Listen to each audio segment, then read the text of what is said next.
The Texas desert can feel like another planet, endless waves of dust, silence, and heat so dry it cracks your lips the moment you step out of the truck.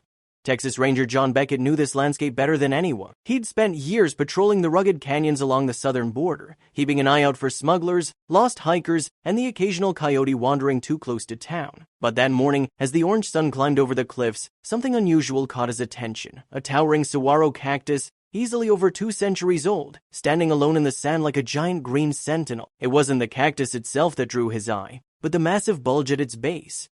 It looked unnatural, a hard, swollen growth the size of a small barrel, smooth and oddly shaped compared to the rest of the plant. Beckett squinted, stepping closer. Saguaros were sacred symbols of the desert, but this one looked wrong. The surface around the lump was unnaturally hard, and as he brushed off the dust, he noticed faint horizontal lines, almost like seams hidden beneath the cactus skin. "Now, that's strange," he muttered. Out here, nothing ever came easy, but he had seen enough to know when something wasn't part of nature. Beckett pulled out his hunting knife and pressed it gently into the cactus's outer layer. The blade barely made a mark. It wasn't the usual soft, fleshy texture of a cactus. This felt like metal or something equally solid underneath. His instincts kicked in immediately. The area was known for cartel activity decades ago, smuggling routes that stretched through the canyons long before drones or surveillance towers existed. It wasn't uncommon to find old stashes buried in the desert, but this was different. Someone had hidden something inside a living cactus. Beckett took a few steps back and called it in. "Dispatch, this is Ranger Beckett. I've got something strange near mile marker 212, Canyon Ridge. Possible concealed cache. Send Border Patrol backup." Within 30 minutes, the quiet desert was buzzing with movement. 2 Border Patrol agents arrived in a black armored truck, their tires crunching over gravel. They stepped out wearing protective vests and mirrored sunglasses, carrying heavy-duty cutting tools. "Show us the spot, Ranger," one of them said. Beckett led them to the cactus. The agents immediately recognized it was no ordinary growth. They cordoned off the area with yellow tape and took photographs before unpacking their gear. The lead agent powered up an electric saw, its high-pitched whine echoing off the canyon walls. The sound was almost jarring against the still desert air. As the saw sliced through the tough exterior, fragments of dry cactus bark and dust filled the air. Within minutes, they exposed a hollow cavity perfectly cut, lined with a thin sheet of steel that had long since corroded. The smell that escaped was old, musty, and metallic. Something inside gleamed faintly under the flashlight beam. One of the agents reached in with gloved hands and pulled out a large wrapped package the size of a shoebox. It was covered in layers of brown brittle tape that flaked at the edges like dried parchment. The men exchanged uneasy looks. Beckett could feel his heartbeat quicken. Out here, finds like this rarely meant anything good. The lead agent called it in. "This is Delta 9. We've got a concealed container extracted from a natural object, requesting immediate backup for controlled opening."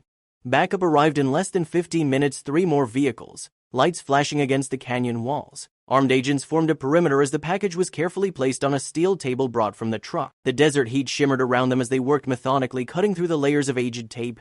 And then, silence. One of the agents slowly peeled back the final layer, revealing the unmistakable green hue of old U.S. currency. Stacks of hundreds neatly pressed, tightly bound filled the box from edge to edge.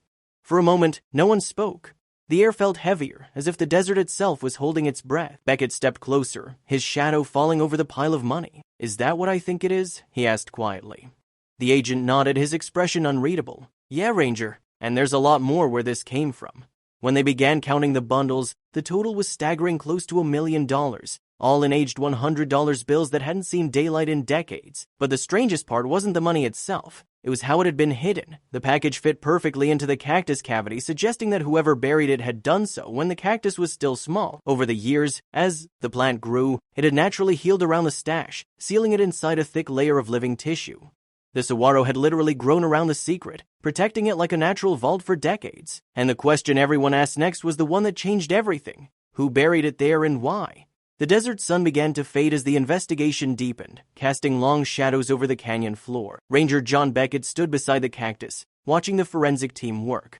The money was now stacked neatly on a tarp, fluttering slightly in the wind. Nearby, one of the agents radioed for an evidence transport unit while another examined the hollow cavity inside the cactus with a flashlight. "There's something else here," the agent murmured.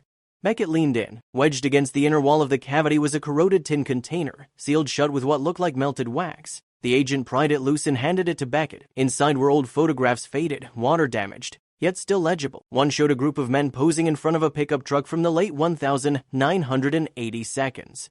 Another displayed stacks of cash beside large burlap sacks labeled in Spanish, and then there was a final photo, a man in a white cowboy hat standing beside the very same saguaro cactus much smaller than it was today. Beckett's jaw tightened. Looks like whoever hid this money wanted it to stay hidden for a long time. The lead agent nodded. Cartel tactics from the old days. Before drones, before GPS, they used landmarks, trees, rocks, sometimes even living things like this cactus as burial markers. If they didn't make it back, the desert kept their secret. It sent chills down Beckett's spine. For decades, he had patrolled these lands, never realizing the desert itself was a graveyard of forgotten crimes. As the team packed the evidence, one of the analysts estimated the stash dated back to the early 90s, around the time when a notorious smuggling route ran through this region. The cartel responsible was long gone, dismantled after a bloody conflict, but their money, their ghosts, were still buried beneath the sand. Beckett looked out across the canyon, thinking of how many others might be hiding treasures or bones beneath the surface. He had seen men die out here chasing greed, but never had he imagined nature itself could become an accomplice. When night finally fell, the evidence truck pulled away, leaving only the faint hum of insects and the whisper of desert wind. Beckett lingered for a while longer beside the cactus. In the glow of his flashlight, he could see the scar left from the cut, a hollow wound that would likely heal again in time. He reached out and placed his hand against the trunk. "You've seen a lot, old friend," he whispered, "and you kept your secret better than any man ever could." The next few days were a blur of interviews and paperwork. Reporters swarmed the small Texas town, their headlines dramatic, "$1 million cactus found in Desert Canyon." But when Beckett faced the cameras, he told them only the facts that it was part of an old cartel stash, long abandoned. He didn't mention the photos. Those were still under federal review, and the man in the white hat had not yet been identified. Later, when the official report was released, one detail stood out. The serial numbers on the bills matched those from a DEA case file dating back over 30 years, money stolen during a botched smuggling handoff near the border. The courier who vanished that night was never found, until now. A follow-up search near the site led investigators to a shallow depression a few hundred yards from the cactus. Beneath a layer of hardened clay, they uncovered a few rusted tools, a torn leather boot, and fragments of bone. DNA confirmed it belonged to the missing courier. The truth was finally clear: the man had buried the cash inside the cactus, marking it for later retrieval. But before he could return, something went wrong. Maybe a storm, maybe an ambush, and the desert took him too. The cactus had unknowingly guarded both his secret and his grave for decades. When the DEA concluded the case, the money was seized as evidence, then transferred to federal custody for destruction. Beckett received no reward, just a commendation for exceptional discovery during field patrol. But to him, that was enough. Weeks later, he drove back to the canyon alone. The desert was quiet again, the air dry and still. The cactus still stood tall, patched and scarred, but alive. Beckett parked his truck, sat on the hood, and watched the sun dip below the horizon. He thought about how greed could turn even the purest places into hiding spots for sin, about how time had turned a crime into a legend, and about how a simple patrol had uncovered a story buried in the earth for generations. As the stars appeared, Beckett gave one last look at the cactus and smiled faintly. "Guess the desert always remembers," he said softly, before driving off into the darkness. The money was gone, the mystery solved, but the image of that cactus standing guard over its secret would stay with him forever. Because in the Texas desert, not every treasure glitters. Some just grow quietly, keeping their silence beneath the sand.